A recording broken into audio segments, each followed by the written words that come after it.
ai muốn nghe một câu chuyện nhỏ mà có thể thay đổi cách nghĩ không? Nào, cùng Sen bắt đầu nhé.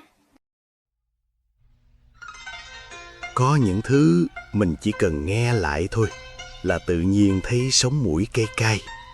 Không phải vì buồn mà vì thương. Thương cái nề nếp giáo dục của người miền Nam xưa. Nhẹ nhàng vậy đó mà thấm sâu tới tận xương tủy.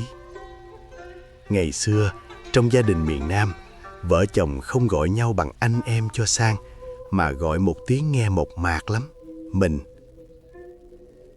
Khi chồng chuẩn bị đi xa, mình ơi, anh đi nha.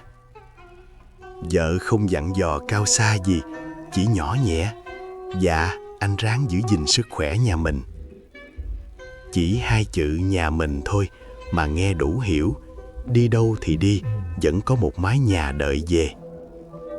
Ra ngoài xã hội cũng vậy, giới thiệu vợ với người khác, người chồng nói chậm rãi đàng hoàng: xin giới thiệu, đây là nhà của tôi. Không phải vợ tôi, mà là nhà tôi, coi người phụ nữ là gốc rễ, là chỗ quay về. Ngược lại, nếu khách tới mà chồng đi vắng, người vợ sẽ lễ phép: dạ thưa anh, nhà tôi đi vắng, có chuyện gì anh nhắn lại giùm. Cái cách xưng hô đó nó không khoa trương mà sang trọng từ bên trong. Bởi vậy trung niên thi sĩ Bùi Giáng mới viết: mình ơi, tôi gọi là nhà, nhà ơi, tôi gọi mình là nhà tôi. Đạo vợ chồng ngày xưa thiêng liêng lắm, ly thân, ly hôn, nghe xa lạ như chuyện đâu đâu. Có khi chỉ là người yêu, chưa từng nắm tay, vậy mà vẫn chờ nhau mười mấy 20 năm, giữ trọn chữ thủy chung. Chính vì coi trọng gia đình như vậy, nên chuyện dạy con không bao giờ là chuyện qua loa. Con nít gọi ba má, cha mẹ, ở quê thì tía vú, nhà ảnh hưởng Tây thì papa, maman. Sau năm 1954, người Bắc vô Nam mới nghe thêm thầy U, cậu mợ. Nhưng gọi kiểu gì thì gọi, lễ nghĩa vẫn đặt lên hàng đầu. Ở miền Nam xưa, tuyệt đối không phơi quần áo trước mặt tiền nhà, bởi mặt tiền là bộ mặt gia đình, là nơi tiếp người, không thể đem chuyện riêng tư ra bày. Con cái thì phải nhớ hoài một điều: đi thưa, về trình. Trước khi ra khỏi nhà, thưa ba, con qua nhà bạn. Khi về tới, thưa ba, thưa mẹ, con mới về. Có khách tới, con cái phải bước ra, khoanh tay, cúi đầu: thưa bác, thưa chú, thưa cô, thưa dì. Chào xong mới được vô nhà, rồi lại lật đật lấy nước, bưng ra bằng hai tay, mời cho đàng hoàng. Trong lúc người lớn nói chuyện, con nít im lặng, không chen ngang, không cười giỡn, không chạy rần rần như cái chợ. Tới bữa cơm, nề nếp còn kỹ nữa. Chén cơm bới xong, chưa được ăn liền, phải cầm đũa xá ba xá, tạ ơn trời Phật đã cho bữa ăn.